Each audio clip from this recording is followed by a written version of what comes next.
चीज हमने राना सनातन साहब वैसे देखी कि शुरू में जब बल्ला गया तो पाकिस्तान तहरीक इंसाफ के कारकुनान भी, सपोर्टर्स भी डीमोरलाइज दिखे, लेकिन 2-3 दिन के अंदर अंदर उन्होंने मैनेज करके एक स्ट्रेटजी बनाई कि अपने आज़ाद निशान को कैसे हमने पब्लिश करना है और एडवर्टाइज करना है। और ऐसा लगता है कि कई हलकों में तो बहुत कामयाबी से उन्होंने किया। यानी बैंगन जैसे निशान को अगर उन्होंने पॉपुलर बना दिया है या जूते जैसे निशान को पॉपुलर बना दिया है, तो आप देखें कि शायद कोई इतना भी ये मुश्किल टास्क ना हो आपके मुखालिफ पार्टी के लिए। समझता इतना कोई मुश्किल काम है कि आप निशान जो है अपने जो वोट बैंक है उस तक पहुंचाएं, क्योंकि एक तो वैसे भी 60 to 70% जो वोटर है वो तो यूथ है, और यूथ जो है के साथ किसी ना किसी तरीके से कनेक्टेड होती है। और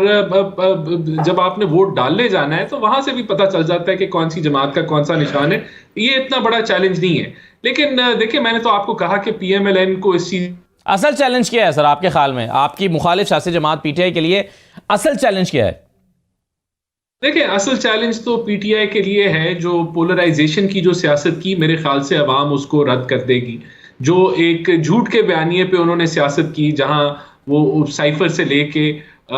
मीर जाफर, मीर सादिक के जो नारे लगाए, और फिर उसके बाद जो उनकी परफॉर्मेंस थी 3.5 साल की, वो चैलेंज है पीटीआई के लिए। समझता हूं कि हमारी जो बातचीत है, जो हमारा नैरेटिव है, वो भी अवाम के ग्रास रूट लेवल तक मियां नवाज शरीफ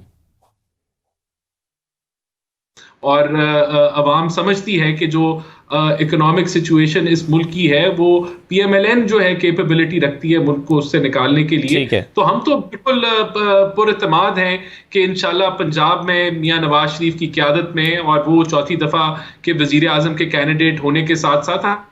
हमारी एक्सपेक्टेशन तो काफी अच्छी है। राना साहब, आप अभी बैरिस्टर साहब जो हैं वो एन 127 की बात कर रहे थे, और उसमें उन्होंने एक जो ड्रॉबैक बताया है, या उन अता तारड़ साहब की कैंपेन का डिसएडवांटेज, वो कह रहे हैं कि जी उनको ये रहेगा डिसएडवांटेज कि वो नए उम्मीदवार हैं और हल्के के लोग नाराज हैं कि आप हर दफ़ा नया बंदा यहाँ से उतार देते हैं। और वो आप जानते हैं कि वो हल्का पहले परवेज़ मलिक साहब की फैमिली का था, फिर शाइस्ता मलिक भी वहाँ से लड़ी थी, और अब आपने एक बिल्कुल ही एक आउटसाइडर को वहाँ पर मैदान में उतारा है। तो ये क्या डिसएडवांटेज रहेगा अता तारड़ साहब को 127 में?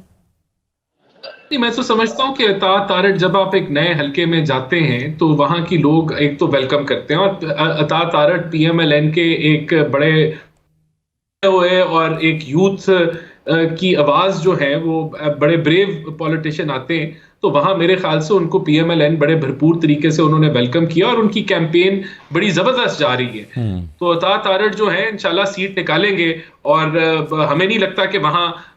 कोई इतनी हमें परेशानी होगी। चैलेंज अगर चैलेंज होगा क्योंकि नया एरिया, लेकिन अता तारड़ इंशाल्लाह कवर कर जाएंगे। ठीक है।